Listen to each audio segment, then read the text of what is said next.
As we return to Appalling Twistianity here in the Rainbow Studio of the YAHOWAH blog, we left our last program, our last episode, discussing the identity of the individual and the qualifications of the individual who would be bringing this disquieting news to Christians to let them know that the author of their New Testament, the man who wrote the first 14 letters of the New Testament and who deliberately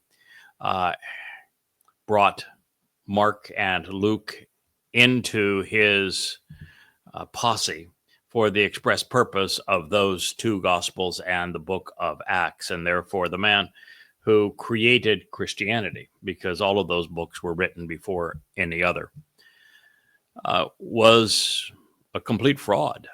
And you're entitled to know the credentials of the man who was able to determine this in the 5 volumes of Twistianity, because God had a lot to say about him through the prophets.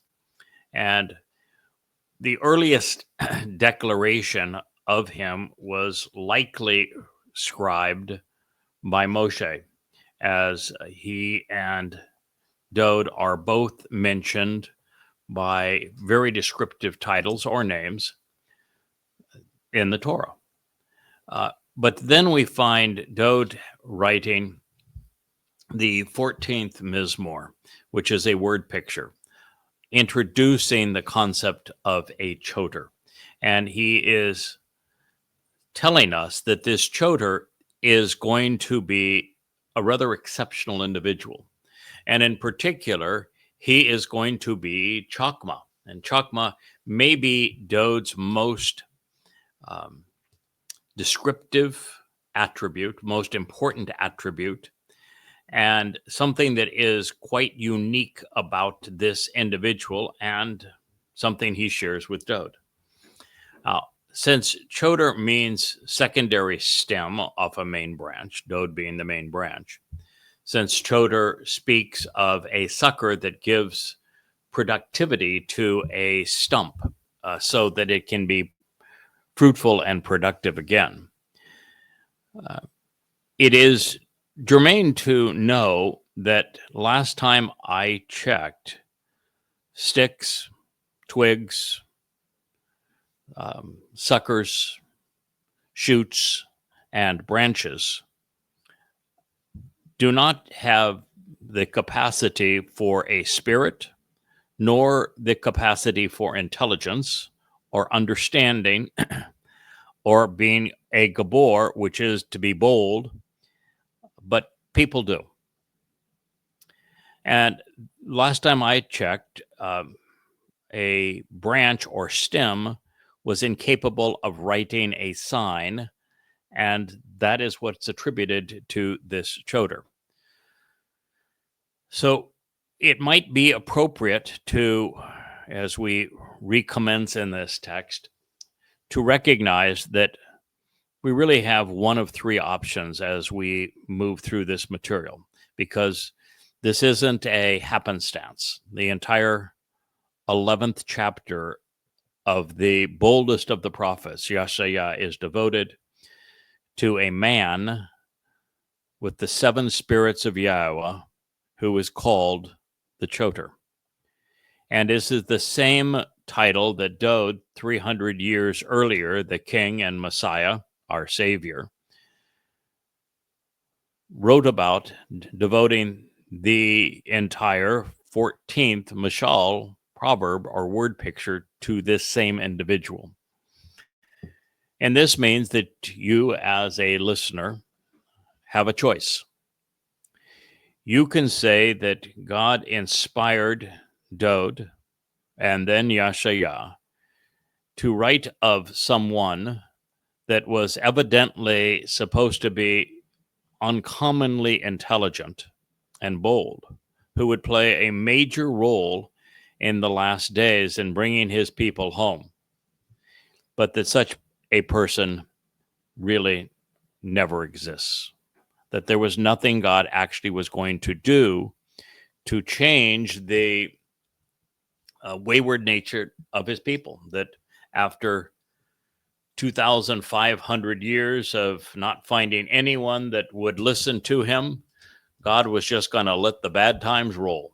And who cares if anybody actually attended the Shabuah harvest or the Towrah ingathering or had a clue as to who the Adamah Parah, this productive bull, and his sacrifice was going to accomplish.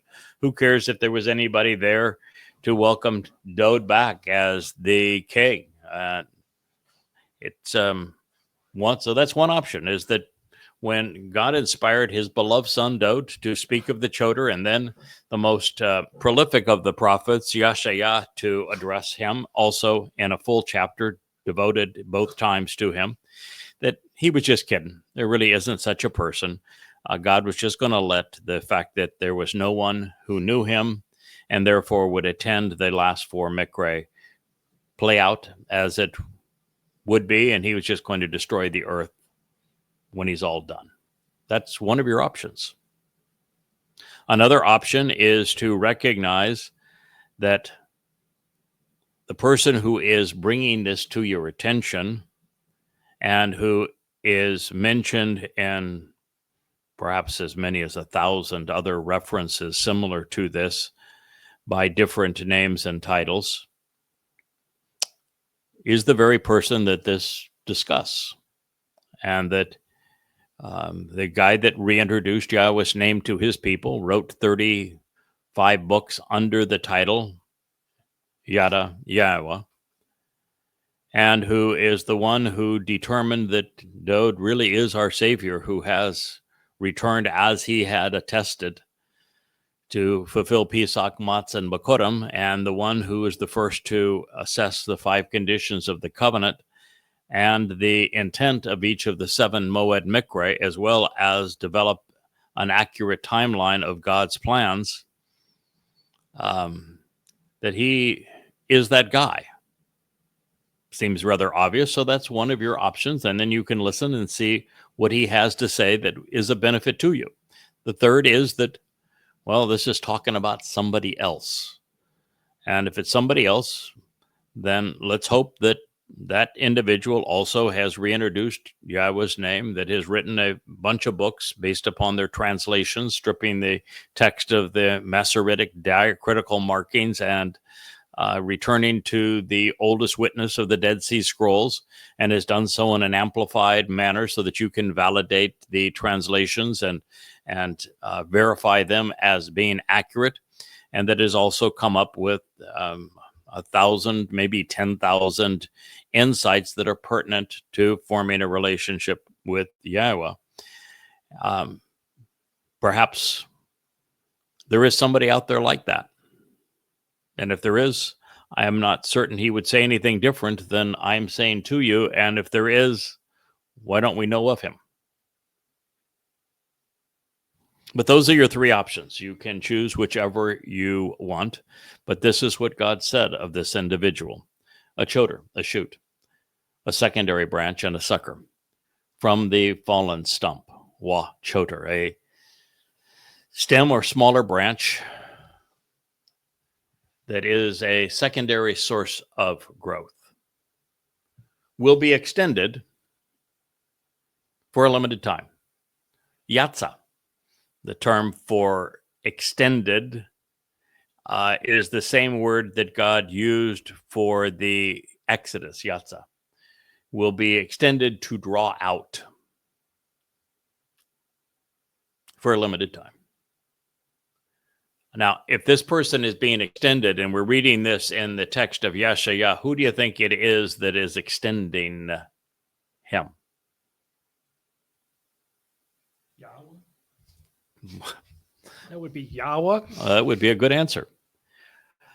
By means of the stalk, the giza, the stump, the root from which new growth can emerge, of standing out and being noticed. The very fundamental nature of not only of Yahweh, but of those he chooses to work through, is that they are not meek. They are not passive. They stand out and they are noticed. They draw attention, not to themselves, but to the substance of our existence. It also implies, since this word is Yiche, and that was the name of Dod's father, that this individual is being extended from the stock of what made Dod. The fact that he is God's son, the fact that he is God's anointed one, since he is God's prophet, since he is the one that God approved to fulfill Pesach, Matzah, and Makotim. Since he is the returning king, it says then this will be a shoot from him. And as an observant branch, Netzir, a secondary stem. Why is this person being extended as a observant branch, as a Netzir? Well, because Dod is the Shamak. He is the main branch. He is the branch off the tree of lives. And this individual, as an observant branch, draws your attention to all that Dod, David, represents. By means of his roots and that which keeps him anchored, steadfast, and nourished. God uses horticultural metaphors because they're easy for our minds to grasp. Roots keep a tree anchored. They keep it sound and solid even in rains and storms, high winds and earthquakes, and you name it. Sound roots make a difference. And God wants his spokesperson to be nourished, to be nourishing, to bear fruit. You can't do these things without solid and productive roots, such that he will continually bear an abundance of fruit, being productive while encouraging productivity in others. He will be Torah. Have you familiar with a Torah for those who are listening to this? Are there mentions elsewhere of a Torah? Well, yes. Yes. Well, how about in Yeshaya in the 17th chapter, after designating the last of the three Zeroah as the individual who is the one who cultivates and is productive for the specific harvest of Shabuah and then Teruah, doesn't he refer to that individual as a Parah? Is he referring to the choder as a parah? And here is he not referring to the choder as a Parah? Yeah. So when you look for a Parah elsewhere in God's story, you're drawn to the 19th chapter of the book of Numbers. And that Parah is designated as an Adamah Parah. Adamah means that he is bloody, he is a man, and he is of the earth. Parah is a productive bull. And you say, no, it can't be because Adamah and Parah are both feminine. Parah means productive. Par means bull. It's a productive bull. And Yahweh uses masculine and feminine terms to describe those who serve with him. It is his custom to do so. And there are qualities of this bull that make it appropriate to use the ending. For example, he is productive. Yeah. Now, you can have a bull that's productive, by the way. Oh, yeah. Yeah. Actually, you want a bull that's you do. You do. You don't want to castrate your bull. You want your bull to be productive. Parah is a productive bull. And so the choder is productive. The choder is a stem off the main branch that has been extended by Yahweh, that is nourished by the very roots of what it means to be Yisrael and Yahudah and to be Dod, who is exceedingly productive, while being a touch bullish. Means he's got horns. It's singular, right? Part. It's singular. It's Well, a it is. not, Well, the Towrah is singular. The whole discussion here is singular. There's only one person this applies to, all the way through. It is always a singular concept. And when Dod presents it in his own words in the 14th Mashal, Towrah is singular, all the way through. That's Yeshaya 11:1, and that's profound. And you would think that with something that profound, the world would be looking for that individual. Evidently not. This is because the Spirit, the Ruach of Yahowah, will settle and remain on him. This is the only time that is stated.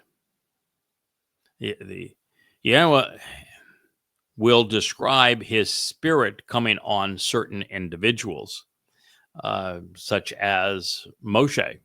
Actually, he doesn't tell us that the Spirit came on Moshe. He just says that when Moshe had his meltdown, that he's going to divide the Spirit that he had given to Moshe among 70 others. The Spirit came upon Eldod and Midod, so that they could prophesy when it became obvious that Moshe was looking for help and couldn't stand being around the Israelites any longer. The Spirit of Yahweh is the thing that makes Dod anointed. Spirit of Yahweh, well, it's not called the Spirit of Yahweh, but the Spirit, obviously from Yahweh, came upon Dod when he was 8 years old, never left him. But in all of those instances, it's just the Ruach. It very even seldom is it even the Ruach Kodesh, which would be the Ruach described as being set apart from Yahweh, a part of Yahweh set apart from him. But in this case, it is the Ruach of Yahweh. That makes this Towrah unlike any other that has ever lived. And when Yahweh says that he's going to raise up the Nesh, this sign, this banner, that the Towrah is responsible for writing, it's something that has not previously occurred, and it's presented as something that's going to occur in the last days. That means that this Towrah is someone who is going to emerge at the time he still has the opportunity to be productive, which would mean before the Shabuah harvest, before the Teruah harvest, and before he is called on as the Parah to fulfill the second day of Teruah. But he has the Spirit of Yahweh. That is Nuach. Nuach doesn't mean that he tangentially related. Yet there's a reference to Daniel, who is a bit of a scallywag. He's not the sharpest tool in the shed by a long shot. And he references a spirit. But in the reference, it says, using Aramaic and Aramaic stems, that the spirit, while available, did not have any attachment to Daniel. But in this case, we're seeing just the opposite. The Spirit of Yahweh, Nuach, that means was placed upon, energized, restored, formed an alliance with, used him as a home, and remained. So the Spirit of Yahweh is at home within the Towrah. The Towrah is the abode at this moment for the Ruach of Yahweh. So if you're looking for somebody who is the Towrah, that person would have to know that the Spirit of Yahweh was using him as the abode of the Spirit, enriching the association.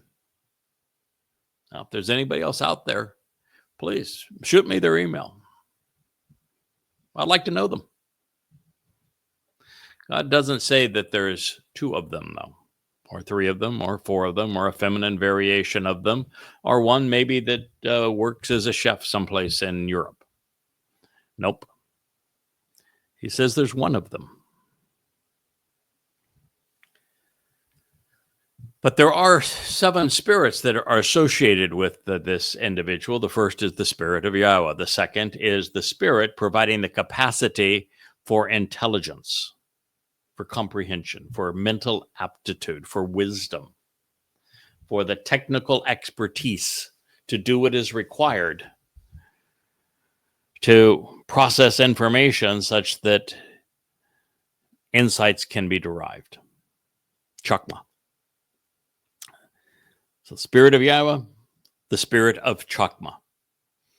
This individual can't be a dunderhead. This individual is going to have a fairly significant vocabulary.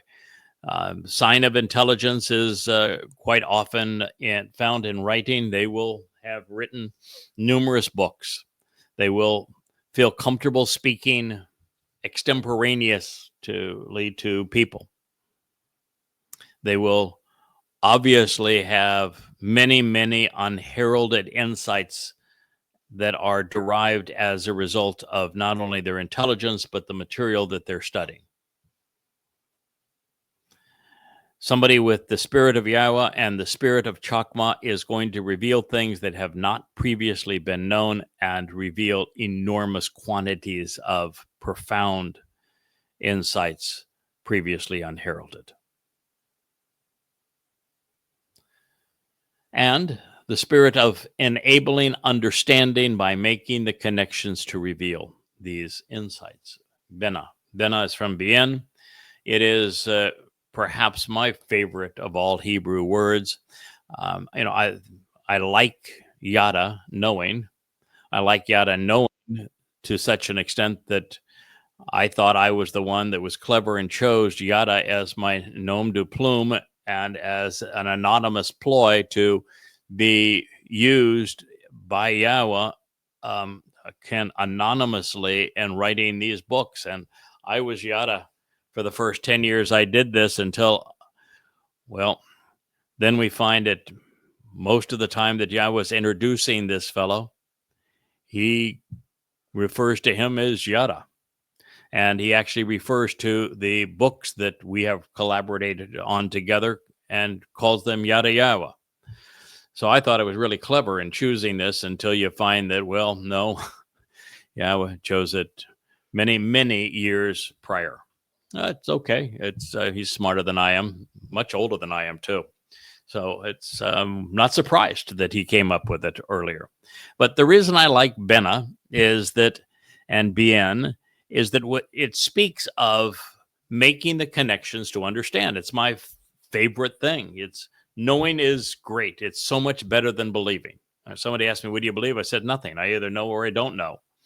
Knowing is wonderful. I've spent the last 24 years, every waking hour, attempting to know more than I knew the previous day about God. And knowing is exceedingly comforting. It's reassuring. It's its own treat.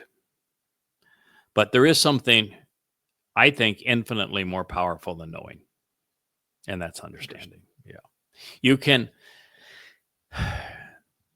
as somebody who knows, you could sit behind this microphone and you could rattle on things that you know, but you couldn't say anything that would help anybody go beyond knowing. It is when you do what we did here at the beginning. We talked about Parah. We noticed that Parah is used in Isaiah 17, speaking of the person who is productive in coordinating the harvest of Shabuah and Teruah, and that the Parah is the one who is sacrificed as part of Numbers 19, considered as the red heifer on behalf of the adulterous woman of Numbers 5, but also consistent with what Elia has done when there was the sacrifice of the bull, as he was repudiating the religiosity and politics of Israel 2,888 years before he will be asked to do the same thing and serve as the master of ceremonies over the sacrifice of the Adamah Parah during Towrah.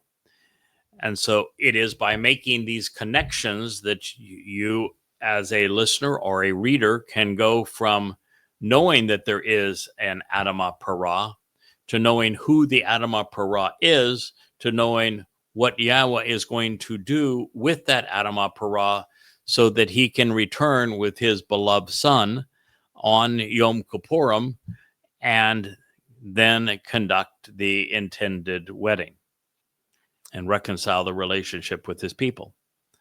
That is the value of Binah.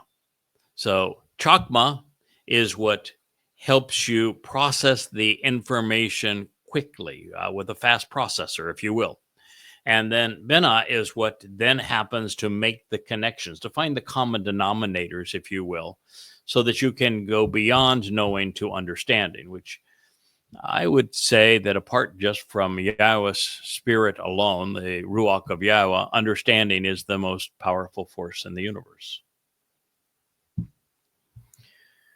Intelligence is also powerful, but not nearly as powerful as understanding. The next spirit is the spirit of advice and counsel. It is written here as Etzah. It is more than just the ability to do what we're doing here, which is to share these insights related to Yahweh. Etzah is the ability to see how the entire picture comes together, to properly frame it, and then put all of the pieces of this puzzle that form this portrait that God is painting of himself and of us and our relationship together in such a way that all of the details, all of the shadings, the colors, the insights that can be gleaned from it are seen from the proper perspective.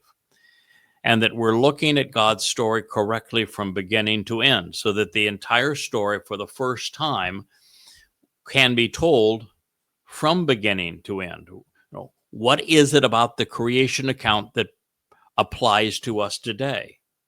Well, how about the fact that God spoke it into existence, which means that words were the operative force, and that it is the words of God that form the Torah and prophets, and they are the operating force within our lives. How about the insight that the second day is all about Asher? It's relative and relationships that are constantly being reinforced, and that time is relative to the observer, and that therefore we can correlate creation time with human time on this planet and realize that 14 to 15 billion years in terms of universal gestation and 6 24-hour days are exactly the same length of time based upon the relative nature of time based upon the observer. Or how about we get to the fourth day of creation, where God speaks of a greater and lesser luminary. Doesn't say he created them on the fourth day. They would have existed long before plant life was conceived on the third day. It just says that they became visible as signs of the moed, of the fulfillment of these 7 annual events that God has invited us to attend for our benefit throughout the year: Pesach, Matzah, Bakodim, Shabuah, Towrah, Kippurim, and Sukkah. And he talks about the relationship at great length between the lesser and the greater luminary. And what he is saying essentially is that Dod as the sun, and God explains that Dod is returning as the sun, that the sun's light is reflected by the lesser luminary, the moon. And he also explains in the 89th Mizmor that the moon will be forever attributed to this realization of who the sun is as the greater luminary, and will always reflect the sun's brilliance. And that these two individuals are the same two individuals that are woven throughout the entire fabric of the Torah and prophets to help God's people and Goyim, people the world over, have an appreciation for the enlightenment that God is offering. Or the fact that the story of man starts in the garden, and Sukkah's purpose is to bring us back into that garden, and that after being booted out of the garden 6,000 years ago, at the conclusion of year 6,000 Yahweh is inviting us right back into that garden. That is seeing the entire picture from beginning to end. These are the kinds of things that Etzah addresses. And heretofore, no one had ever conveyed any of this in a way that you could see the entire picture framed, or all of the pieces of the puzzle put in the proper place, or even perceive God's story properly from beginning to end, with the person presenting a timeline to you going back in time all the way to the period forward in time when Shabuah, Towrah, Kippurim, and Sukkah are fulfilled. And also a spirit of being emboldened and inspiring. You know, God chose a bullish personality for a reason in this particular case. He chose a ram for his son, and also the image of a roaring lion of Judah. You got to be bold if you're going to do this. The number of people who will even take your own insights, your own translations, transliterations,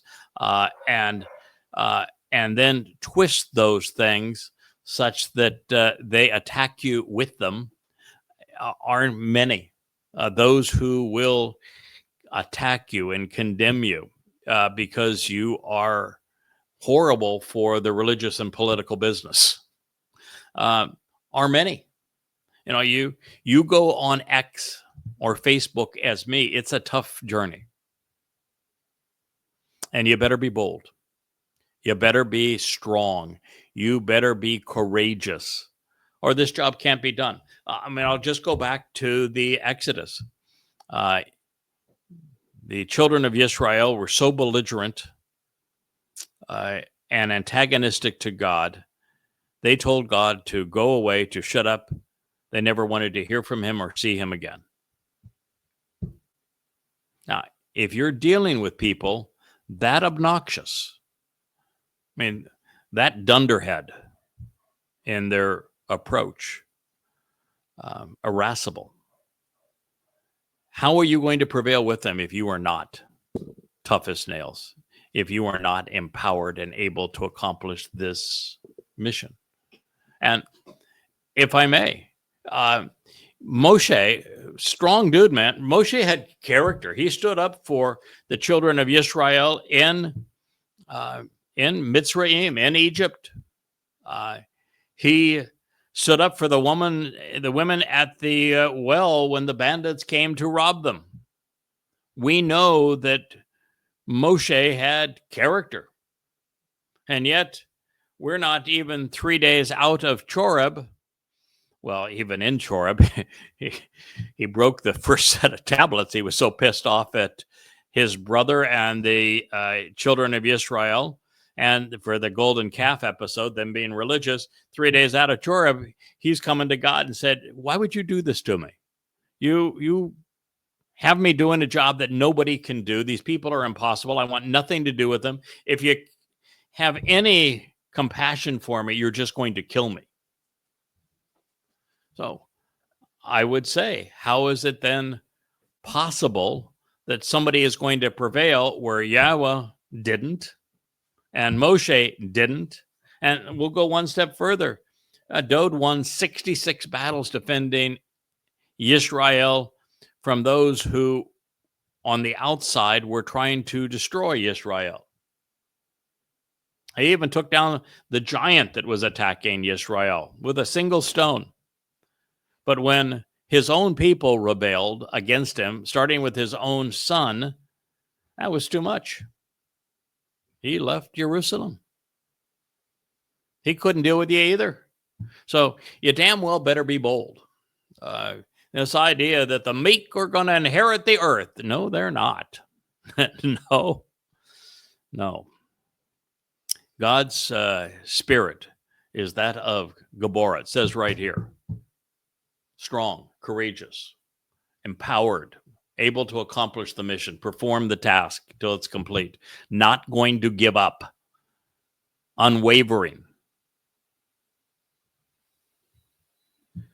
A character of a champion, somebody who's going to say, I am here. I don't care what you say about me. If you're going to be the one who writes muck today, well, then goody for you. You won't be the first. You won't be the last. But I will tell you, you will be left. The spirit of knowing and knowledge, da'ath. You can't apply the chakma intelligence without information. You can't make the connections to go from knowing to understanding without information. To be bold without a cause is counterproductive. You're wasting your time. You got to have the foundation that is information. It is knowledge.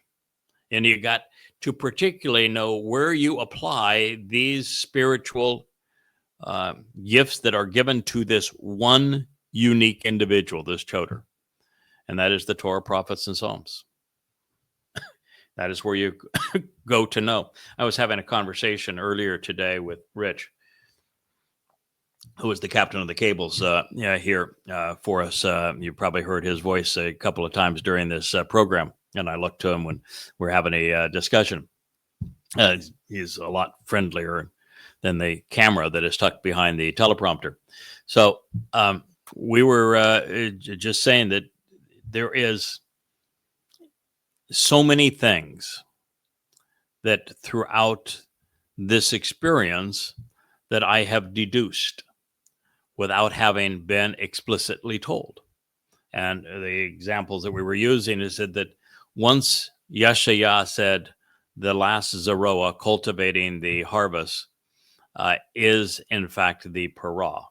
And then we read this and translated and explained the story of the Adamah parah and how the Adamah parah purges the adulterous woman, Numbers 19, Numbers 5, and that this was all done previously from our perspective, after it from the Torah's perspective, by Elia, who is the one person Yahweh is bringing back. And you say, well, he is bringing him back because he exposed and condemned the religious and political establishment and was the one person already rehearsed as a master of ceremony over the sacrifice of a bull. And so you say, all right, that's pretty cool to make all those connections and bring all of that together. But then there's some things that would make sense, that this sacrifice of the Adamah parah takes place on Towrah, and that it takes place on the Temple Mount, and that takes place 10 days before Dod's arrives. And it has to therefore be Hasatan that's going to do the deed of taking the bull's life.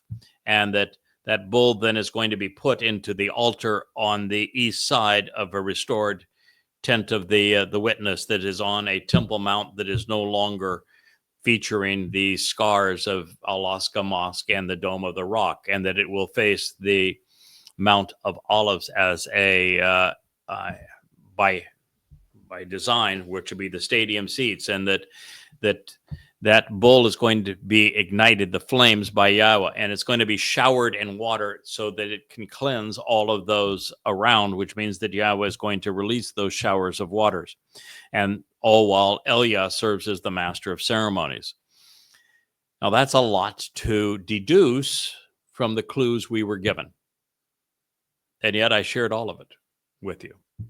And now we're in Daniel, going back into it again because I wanted to hone the timeline to make certain that we had everything right as it is presented. And we have the corporeal manifestation of Hasatan killing the Parah.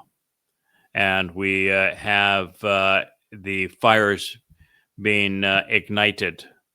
And his actual body is called a shower of water in the Aramaic text. And that all of this is being presented at a time and place that you could only conclude is the Temple Mount. And you just find one affirmation after another that this is exactly how this is going to transpire.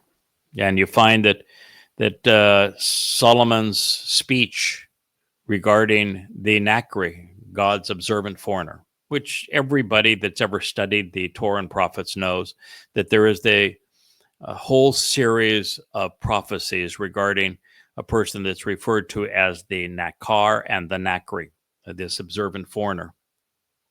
And that speech was delivered on Towrah.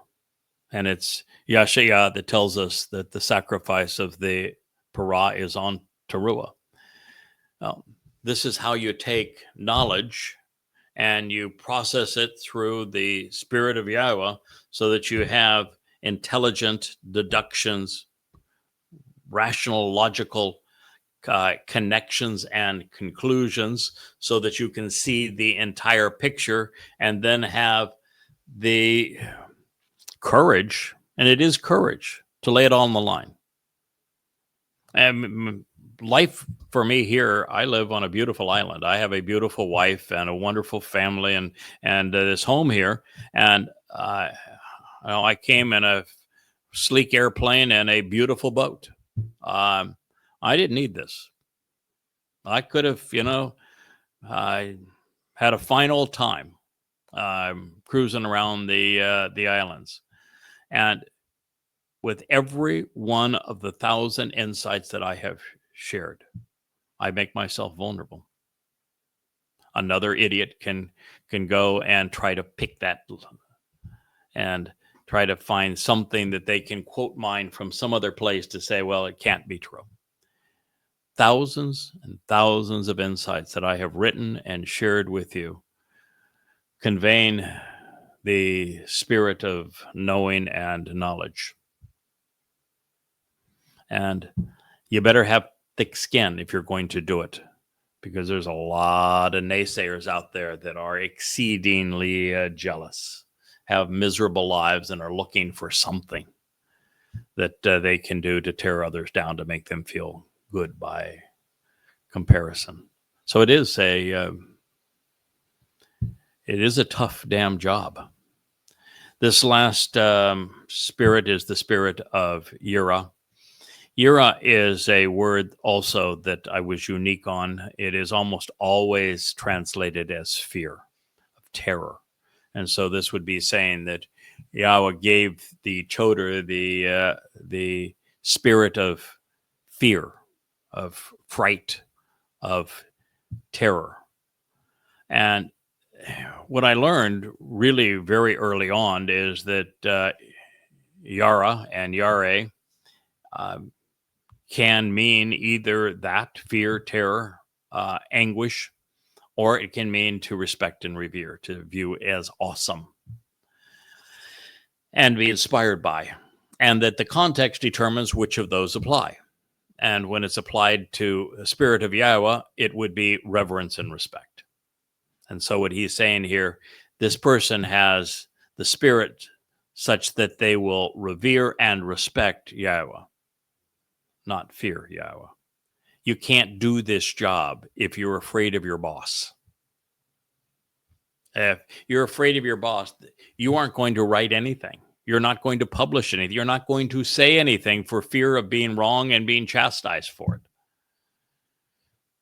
But if you respect him, if you revere him, if you see his awesome nature and character, his astonishing greatness, you're going to be motivated to put your neck out on the chopping block every single day for him. That you will devote every last ounce of energy you have, motivated not by fear, but by respect. We don't want to disappoint God. We want him to be, as to the extent possible, pleased with us as we are with him. We're here doing this because of our reverence and respect for Yahweh. This is Yeshaya 11:2. Additionally, by accepting the offer and responding appropriately, he will be perceptive. Perceptiveness is the ability to have a nose for the truth. It's uncanny, but I can look at posts in social media. I can look at theories that are presented to me and almost always deduce immediately true or false, beneficial or counterproductive. Just reasonably perceptive. I've always been that way. I'm very judgmental and have this ability to determine what is right and wrong, appropriate or counterproductive, to see the good or bad in things that are helpful or hurtful to humankind. And being exceedingly judgmental in this regard is the only reason I was able to write books like Twistianity and Goddamn Religion or Babel. And it works the other way when writing about God and expressing his true nature.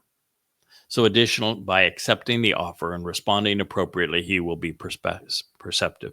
This does say a lot about free will, and that it is still possible for someone like this choder to tell God, no, go take a hike. What you're asking is way too much. It is, what you want to do here essentially is you want to take every waking moment for the last 32 years of my life. And then you want Satan to tear me apart and kill me in the end. And all along the way, you want me to go into hell and to be the foremost expert on Allah, Muhammad, and Islam. And then you want me to take on the most popular religion in the world, Christianity, and prove that Jesus never existed. That's what you're asking? Oh, sure. Sign me up. Well, actually, I did say, oh, sure, sign me up. It's with God, you have the opportunity to accept or decline the offer. I would tell you that he is reasonably persuasive, and there is no benefit of telling him no. And there's every benefit of telling him yes. So that he is going to be perceptive with regard to developing a profound admiration and respect for Yahweh. So we have essentially in this recap two things that have been affirmed. That even with the value of the spirit of Yahweh, the spirit of Chokmah, of intelligence, the spirit of Binah, of understanding, the spirit of Gabora and strength, the spirit of Etzah, of being able to provide advice on the entire portrait that God is presenting, and the spirit of knowledge and respect, so that you know who to respect and where it serves as the foundation. God is doubling down on saying that with all of that, the thing that makes the biggest difference, the thing you want most to appreciate from this collaboration, is that this man is perceptive, and that by being discerning, he is going to develop and convey his admiration for Yahweh. And that's the intent of it all. That's why the books are called Yada Yahowah. That's why this is the YAHOWAH blog. It all comes down in the end to developing a respect for Yahweh, of doing the opposite of what Christianity, Islam, and Judaism have done. They've all written Yahweh out of their religion. And I have made Yahweh central to the relationship. Therefore, it will not be by an appearance or vision seen with the eyes that he will decide. And so he is saying that there are prophets who have been taken forward or back into time, and that by having them go back or forward into time, or just to have the vision of what happens previously or in the future revealed to them in their minds, they're in a position to write about what they have seen. That is a form of prophecy, either past or future. He's saying it's not going to be that way. Well, the reason it's not going to be that way is for the first 24 years of doing this, virtually everything that I perceived was deduced from the words that God had previously conveyed through his prophets. So I didn't need visions. I just studied his words. So it's very different. Now, that is not 100% true as we're going forward. I have seen now, for the first time, a vision of what things will be. I have not presented it as prophecy, and I have subsequently learned that everything that I had envisioned was conveyed previously through the prophets, which is the events around the return of the two witnesses and the celebration, if you will, of the sacrifice of the Adamah Parah. So that's the one place where I have shared with you that I saw something in my mind of how this was going to play out. And it sort of was actually a trip into the future, and that I would read about everything that I saw over the next 12 months, actually 7 months, as I began to explore testimony I had not previously considered from the prophets. So our collaboration would be different in this regard. There was no Torah nor prophets for Moshe to read and to evaluate and to explain, although to a significant degree, Debatim is sort of what I have done with Yada Yahowah. He was given Barashith. He experienced Shemoth and Kara, and therefore he elaborated on it during Debatim. That's pretty similar to what we're doing, giving the written text and explaining it. And Dode, for the most part, spoke of things which were yet to come, and he only wrote a couple of odes to the Torah, but his odes to the Torah were quite brilliant. So Dode had to have been given insights that others had not seen so that he could write, for example, of his own crucifixion. So he says he will see, that he will decide, Shafat, that he will confront the evidence and be judgmental, which is central to our relationship. Also, it will not be by hearsay what is heard with his ears. I'm not going to pass on to you what others have told me. I have avoided, like the plague, reading the analysis of others. You know, somebody will say, well, did you read so-and-so? Or this person has an interesting thing. No, I don't. I read the Torah, prophets, and Psalms.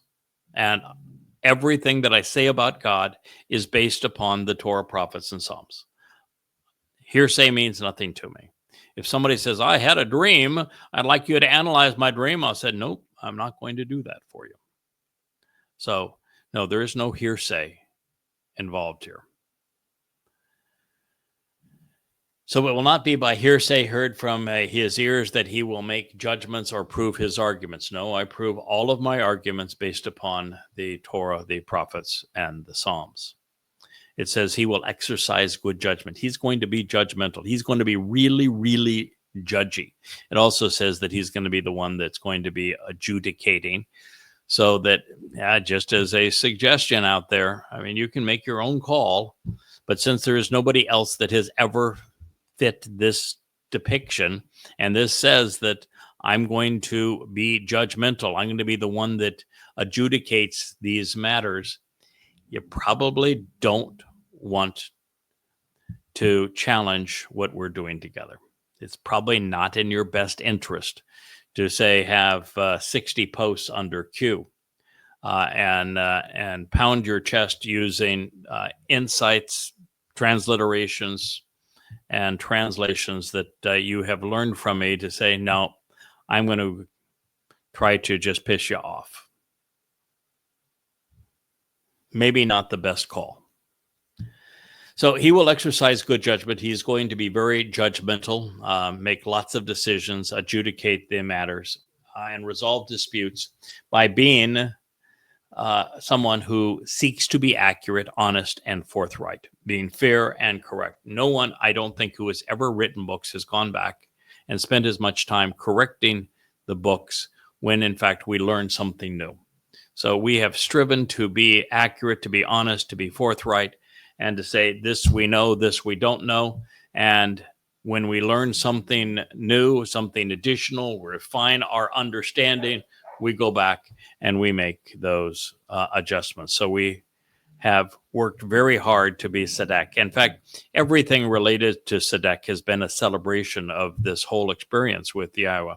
It's how I was able to prove that that the Quran is not Tzedek, that the New Testament is not Tzedek, and that Dode was Tzedek.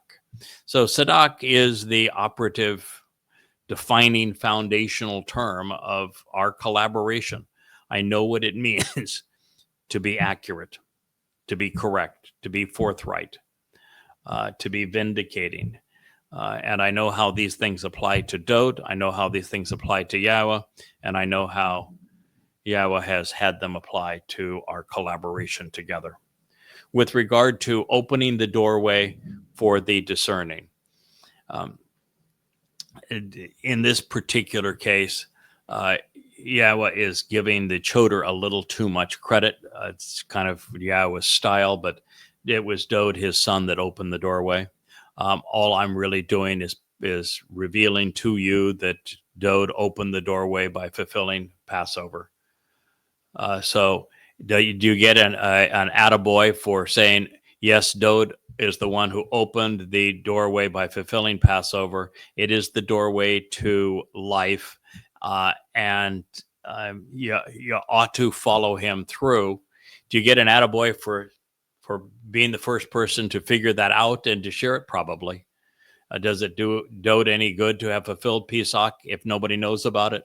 Not really. So, does this fit the idea of a greater and lesser luminary? Absolutely. It's the lesser luminary's job to reflect what the greater luminary has done. So it fits this, but it's Dode that that opened the doorway for the discerning. I just shot a light on it so that you would understand what God is offering through his son.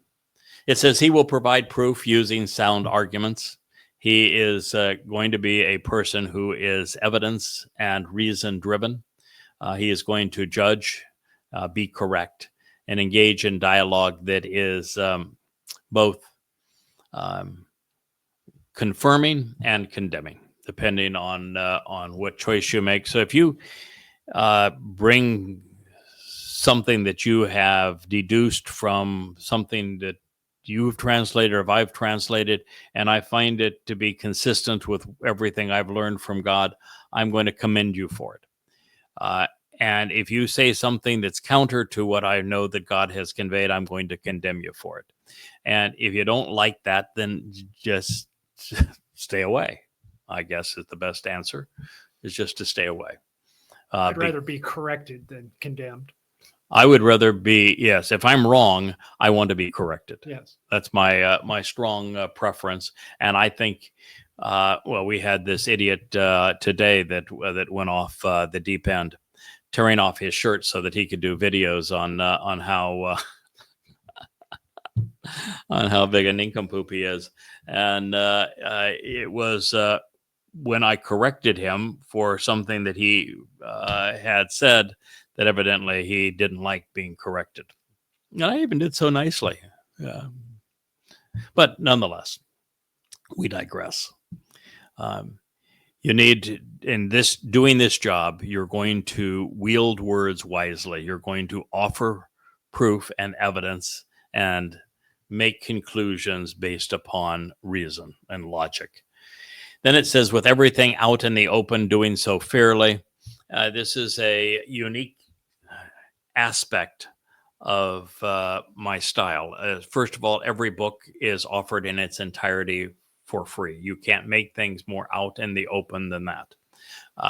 You can't make anything more out in the open than doing a live stream and doing 1 or 2 hours, sometimes 3 hours a day of a live stream. That's about as out in the open and vulnerable as you can possibly be. The very foundation of what I'm doing with YAHOWAH on your behalf, and God's conveying all this, not for me, but for you, because he wants you to know who this individual is, know how this individual has been equipped so that you can capitalize on what this individual has to say. That's the whole purpose of this. And the foundation of my books is an amplified translation style that I invented.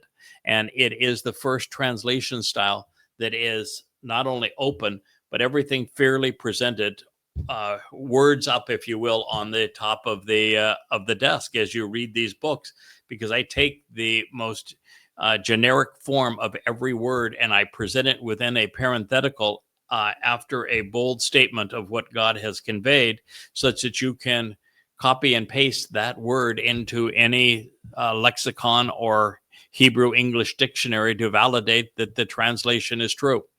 It is the most open and honest way to go about it. Even if my translation is so radically different than everything you've been accustomed to before, I will explain my thought process and the etymological history of this word and its verbal actionable root, so that you would know how I came to that conclusion. And if there are nuances that are afforded by the volitional moods or the relational stems that convey an added meaning to the testimony and the narrative that's beyond what you can fit into the translation, we'll go there. We'll have this open and honest discussion all along the way. It is the thing that has caused thoughtful people to be drawn into the fellowship with YAHOWAH and the covenant as a result of these writings, because they are so open and honest. Everything on top of the table, cards face up. It says that this is all on behalf of the sincere who are seeking straightforward answers. This is from the Hebrew ana, which is another one of probably the 10 words that I'm most are best known for having analyzed correctly. And I've shared with you Yara versus how it's rendered versus my understanding of the word is a wonderful example of that. But ana is one of those as well. Ana is rendered in the context of YAHOWAH's invitations to meet with him as affliction, as debasement, of harming oneself. And yet the primary meaning of the word is to answer, to respond, to be receptive, to be someone who is willing to accept an offer after thoughtful deliberation, and their response becomes a word that they will stand behind. It is about constantly thinking, making declarations and providing a witness that is sincere. So that if God provides answers, we respond to them. This is anah. It is a marvelous word which is perfectly suited to be used by God in the context of his invitations to meet with him 7 times a year. And it says that these answers are for those in the land. Then it says, he will strike, verbally attacking and disabling. So the choder is not going to be a pussycat. He's like a bull. He's going to be on the attack. He's going to use his words to disable. He is going to confront. He will cripple. He will incapacitate. He will be sarcastic. He will mock. He will chastise. You don't like those things, you're not going to like him very much. But since God chose Eliah, who manifest all those things, since he chose Dode, who did the same thing, chances are you're not going to like God very much. So, good riddance. If you're looking for passive, you're looking in the wrong place. God says, I'm going to strike. I'm going to attack. That we're going to disable. We're going to confront. We're going to cripple. We're going to incapacitate. We're going to mock. We're going to chastise. We're going to be super judgy. But we're going to do so with words. We're not going to make ad hominem attacks. We're going to use evidence and reason to prevail. So then he will strike, verbally attacking and disabling, incapacitating, sarcastically mocking and chastising, being very judgy, pointing out the irony of things in the material realm. And he's going to do so with the rod and the staff of his mouth and with his voice. Pay. He's not going to be a violent man in the sense of wielding weapons of war. He's not going to pound his fists into your nose. He is going to try to strike some sense into you with words. His tools are going to be words, whether written or whether they are spoken, but he is not going to pull any punches with those words. They are going to be confrontational, but they're words. That's why so many times in Facebook and on X, particularly on X, you'll be spanked for using words in a nonviolent way, intelligently wielding words, making logical connections and comparisons. And, we just need to realize that words are important. And God is saying that this individual, he is going to land all of his blows against everything that's wrong in the material realm using words. And then we have another reference to Ruach. And with the Ruach, the spirit of his lips and resulting language, he will devastate the wicked and the wrong. So there's actually an 8th Ruach here. And 7, of course, is the number of Yahowah. We have actually a perfection. 1 is the number for Yahowah. 6 is the number for man. 7 is Yahowah plus man together is God's idea of the perfect result. But God uses 8 throughout his testimony. There's an 8th day of Sukkah, for example. 8 speaks of eternity. And so these words are everlasting words. And there is this 8th Ruach here in the text. And it is the Ruach of language, of spoken words, of God using this choder as he used Moshe. When Moshe said, I don't speak to Yahweh. I'm making fun of you, Moshe. Trust me on this. I know it's a tough job. But Moshe tried to say, I don't speak very well. My tongue is too thick in my mouth. And God turned to Moshe. This is why I say, just don't argue. If God asks you to do something, Just do what he asks you to do. Arguing with God, you're going to lose. And I know I've tried, by the way. My last argument with God was I don't want to rewrite Prophet of Doom. It was a terrible experience, and yeah, boy, did I ever got shut down in a hurry. I have taken care of you. Now you take care of my people. Was his response. If when you're arguing with God, you're just going to lose. My advice is don't do it. Anyway, Moshe was laying that up. And so what God's retort back was, who do you think made your mouth? And since I made it, don't you think I know how to use it? And so Debatim is Yahweh using Moshe's mouth.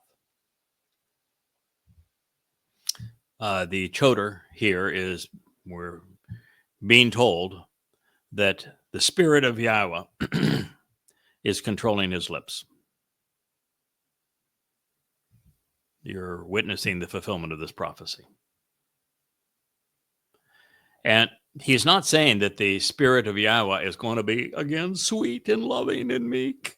He's going to just love everybody. No, it says he's going to devastate the wicked and the wrong. He is going to attack the religious.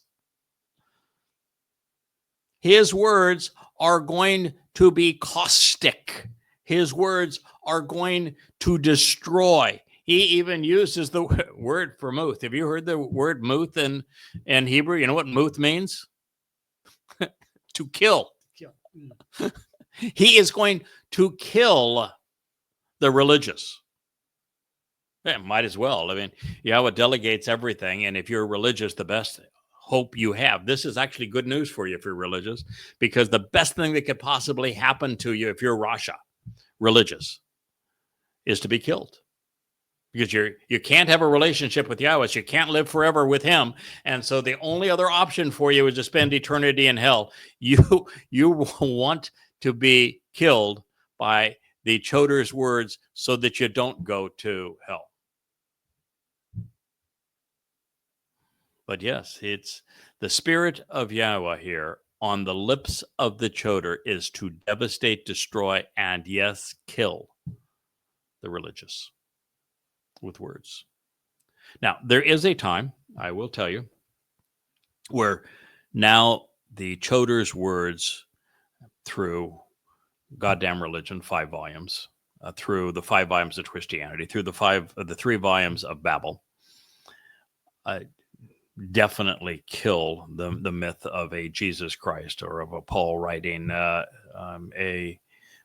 inspired text of the Talmud and of Rabbi Akiba and Maimonides and of Ezekiel actually being a prophet and of Allah being a god and Muhammad being a prophet as well. They are exceedingly deadly to those religions. They completely kill the myth of Muhammad, Allah, Jesus Christ, the Lord, Hashem. It is absolutely true. And that is a very important thing to recognize, that it is what Yahweh wants done. He wants religion devastated.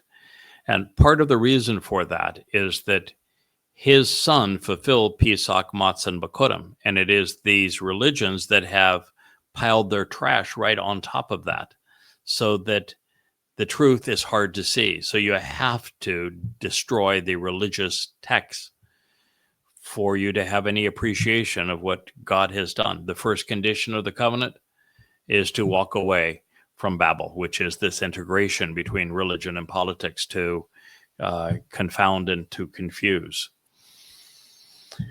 And so that's his job. Boy, do people have a hard time walking away. Though they ever. There's a reason that God said their first job together is going to be expose and condemn Islam. Yep. And shortly thereafter, we wrote the books to expose and condemn Christianity.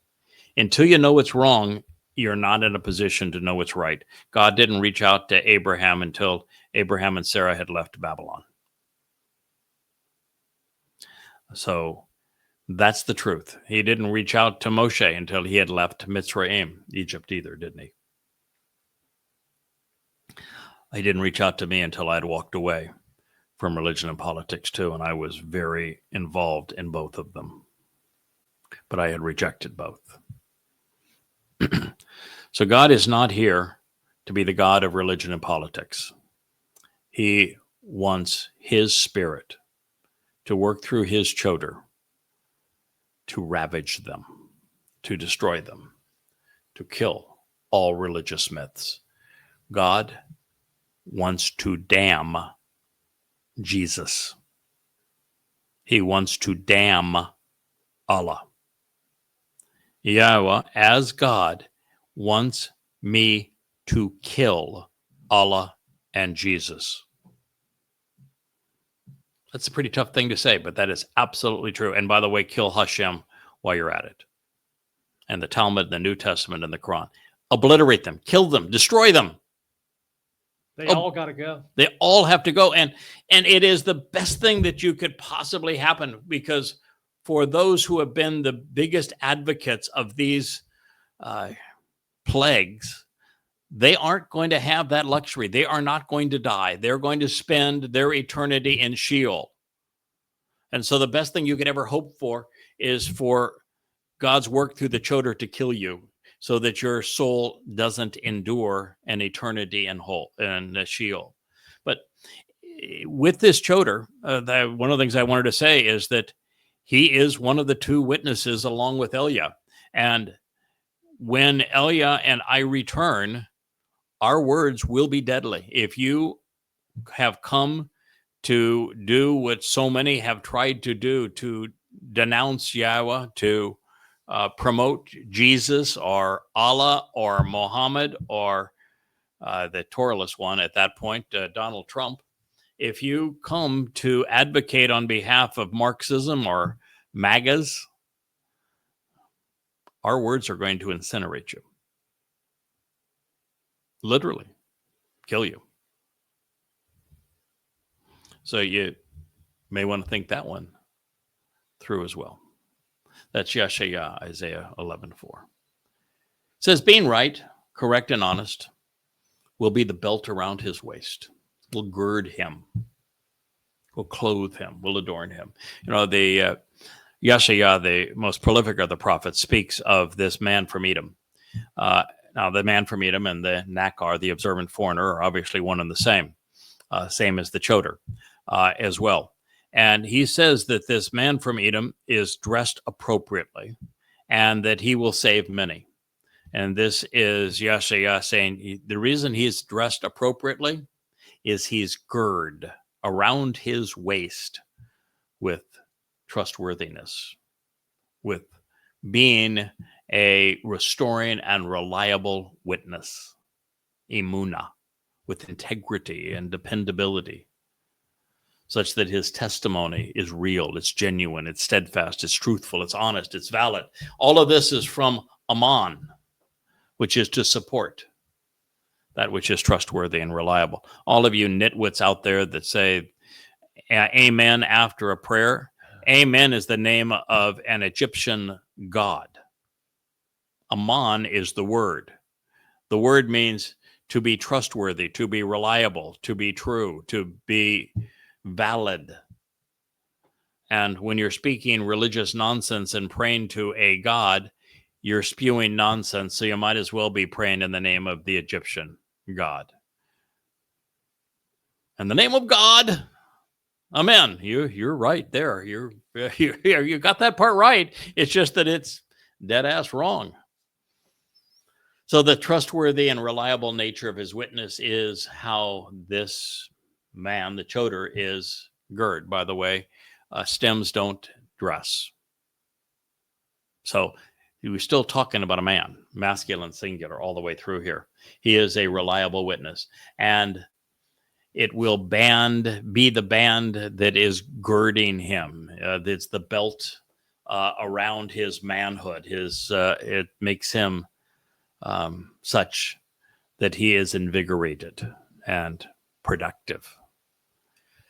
So this is what Yahweh had to say. This is Yeshaya 11:5, and we're just beginning this analysis of this person that Yahweh said was going to be the one who excoriates religion killing it? Well, you need to know who this individual is as we then tear the Christian New Testament to shreds. You'll understand why we're doing it together.